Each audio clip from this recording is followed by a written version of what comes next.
Yang berikut ini. Ada seorang pengusaha hewan ternak di Majalengka, Jawa Barat yang membeli 69 ekor sapi untuk dikurbankan pada Hari Raya Idul Adha nanti. Tak tanggung-tanggung, total uang yang ia keluarkan mencapai 2 miliar rupiah. Masya Allah.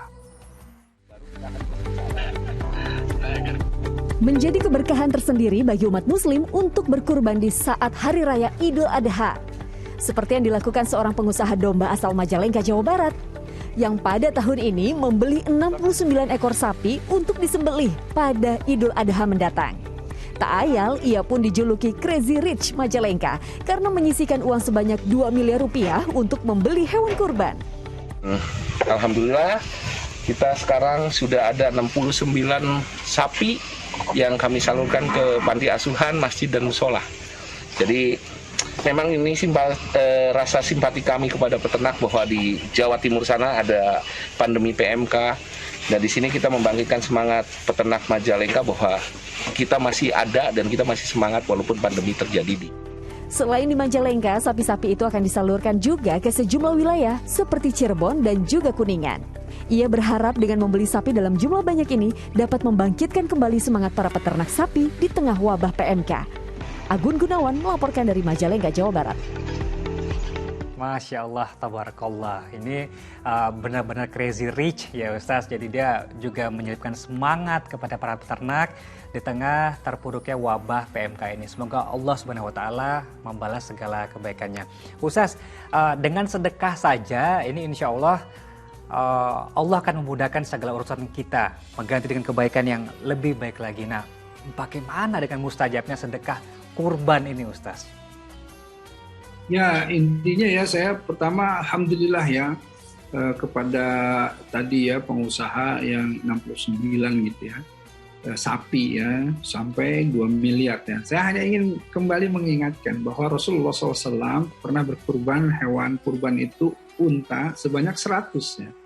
Ya, jadi kalau unta itu tentu ya lebih mahal sekarang pun dari sapi ya. Kalau kita konversi pada saat zaman dulu, terbayang nggak berapa ya 100 unta oleh Rasulullah SAW itu dikurbankan gitu. Dan beliau sendiri yang memotong, tetapi beliau saya agak lupa ya, itu kemudian diteruskan oleh Ali ya. Jadi tidak bisa semua karena saking sudah lemas ya untuk memotong kurban itu. Nah, ini satu kebiasaan yang baik ya. Jadi jangan ragu-ragu kepada semua ya kaum muslimin bahwa ketika saya udah kurban nih di satu tempat gitu ya, ketika diminta kurban yang lainnya, udah nggak bisa, bukan nggak bisa. Kalau masih mampu silahkan sampai 100 bahkan lebih silahkan gitu ya. Jadi seperti yang tadi 69 gitu, silahkan gitu ya. Nah, jadi kalau mampu ayo gitu, tapi kalau tidak ya tidak apa-apa gitu ya. Jadi tidak ada larangan bahwa kurban itu hanya satu, itu tidak ada larangan itu, tapi bisa sampai sekemampuannya. Dan tadi afdolnya, keutamaannya adalah apa? Karena dari setiap helai rambut atau setiap helai bulunya itu Allah hitung, Allah balas. Artinya apa? Artinya tidak terhitung balasan kebaikan yang akan Allah berikan kepada kita. Siapa yang bisa menghitung bulunya sapi atau domba tersebut gitu ya? Sebanyak itu pula dan lebih dari itu Allah akan balas, kata Allah gitu. Artinya kan sebetulnya Allah cuma ingin mengilustrasikan, kau bisa nggak ngitung itu? Nah, nggak bisa kan? Nah, Allah akan balas itu lebih dari apa yang ada di dalam bulu di hewan kurban tersebut. Nah, kurang lebih keutamaannya seperti itu. Masya Allah, semenggiurkan itu Ustaz ya, tawaran pahala dan juga nilai kebaikannya. Nah Ustaz, ini pertanyaan sederhana. Apabila ada salah satu kaum, ada masyarakat yang ingin sekali berkurban, tapi memiliki keterbatasan, kira-kira seperti apa dapat menggantikannya? Sementara kan jelas bahwa tuntunan Islam untuk berkurban adalah hewan-hewan seperti kambing, domba, dan juga sapi begitu. Kalau misalnya tidak mampu, bisakah dia dengan menyembelih hewan lain seperti ayam misalnya, Ustaz? Ya tidak bisa ya, ini ada fikihnya ya. Fikihnya itu gibas, domba, kambing, dan sebangsanya ya, kemudian sapi dan sebangsanya, dan unta ya gitu ya. Jadi artinya hewan-hewannya sudah ditentukan. Jadi kalau misalnya belum mampu, tidak masalah, tetapi ikutlah ikutlah di dalam kegiatan untuk kurban tersebut. Kan bisa jadi amilnya, kan bisa yang memotongnya, bisa juga yang ikut membagikannya, kan gitu ya. Kan ketika daging dipotong, bagi-bagi diatur sedemikian rupa untuk kemudian dibagi-bagikan. Biasanya kalau saya di pesantren bagi-bagikan ke semua, kemudian dimasukkan dalam besek untuk dibagikan ke yang lebih jauh lagi. Nah, jadilah orang yang terlibat dalam dalam pembagian tersebut gitu. Jadi ada orang yang kemudian Allah mampukan untuk membeli hewan kurbannya, untuk berkurbannya. Ada orang yang Allah juga mampukan untuk untuk mengumpulkannya, karena ini juga bukan sesuatu hal yang mudah gitu ya, dan menyalurkannya, untuk membagikannya gitu ya. Kawan-kawan kita di berbagai lembaga kemanusiaan ya, lembaga amil zakat gitu ya, mereka ini ketika kurban mereka sampai ke pelosok-pelosok yang tidak terjamah gitu. Jadi artinya saya kemarin juga ke ke satu pulau yang harus melewati, nggak ada kapal besar, kapal kecil yang kemudian menerjang badai gitu ya. Ini patut kemudian kita apresiasi gitu ya, orang-orang yang kemudian bisa membagikan daging-daging ini kepada satu daerah yang sudah bertahun-tahun tidak pernah makan daging sapi, daging dan lain-lain begitu. Nah, inilah sebetulnya masuk ke sana ya, menjadi orang-orang yang kemudian mendapatkan pahala yang sama. Man dalla ala khairin falahu mithlu ajri fa'ilihi. Barang siapa yang menunjukkan kebaikan, dia juga akan mendapatkan pahala yang sama dengan yang melakukan. Insyaallah. Masya Allah.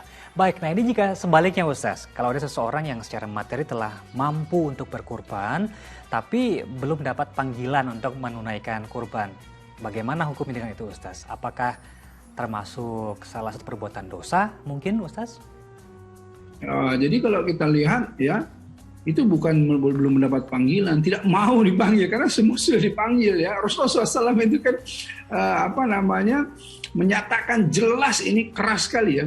Barang siapa yang sudah mampu dan mempunyai kesanggupan tapi tidak berkurban, maka jangan dekat-dekat ke masjid itu, kata Rasulullah. Jangan dekat-dekat ke tempat sholatku, kata Rasulullah SAW. Jadi artinya kan tegas sekali itu ketika di Madinah itu. Jadi artinya apa? Beberapa mazhab bahkan menegaskan bahwa apa yang disampaikan Rasulullah SAW ini bisa dihukumi menjadi wajib begitu.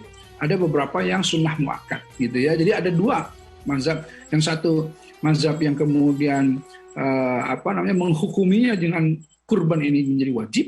Ada yang sunnah muakkad gitu. Nah, jadi artinya hati-hati kalau yang sudah mampu tidak mau berkurban, na'udzubillah min dzalik gitu ya. Jangan sampai gitu. Ayo, bahkan masuklah ya ke dalam pahala kurban yang kemudian berlipat-lipat ganda, kita akan mendapatkan keberkahan darinya gitu. Baik, ini 2 hari lagi menuju Idul Adha, khususnya untuk wilayah Indonesia begitu ya. Ustaz mungkin bisa beri pencerahan kepada pemirsa Acuh TV masih mikir-mikir kira-kira maksimal penyerahan tanggal hewan kurban ini di berapa Zulhijjah Ustaz? Apakah 10 Zulhijjah atau setelahnya pun juga masih bisa? Jadi ayolah ya, kalau sebaik-baiknya itu kita itu sudah dari sebelum-sebelumnya itu menyerahkan ya kepada para pengumpul, para lembaga-lembaga di masjid-masjid, di mana-mana yang siap untuk kemudian menerima dan menyalurkan gitu ya. Tetapi memotongnya tentu di hari tasrik gitu ya, di hari nahar, di hari pemotongan gitu. Nah, karenanya di hari pemotongan dari mulai tanggal 10 itu kita ini masih ada waktu nih gitu. Ini hari ini, esok itu masih ada waktu gitu ya. Nah, makanya sesegeralah insya Allah ya, masih ada juga yang kemudian menyediakan hewan-hewan kurban tersebut gitu. Silakan segera fastabiqul khairat, kita harus menjemput yang namanya amal-amal atau kebaikan-kebaikan yang Allah balas yang tidak terhitung oleh kita gitu. Ayo masuk ya, jangan ragu-ragu. Kalau misalnya bisa di domba, kalau misalnya di sapi ya silahkan sapi. Kalau misalnya mau berbagi sepertujuh silahkan gitu, silahkan. Yang penting ayo masuk dan kita pasti akan mendapatkan, ini janji Allah gitu ya, balasan yang terbaik dari Allah, insya Allah. Insya Allah.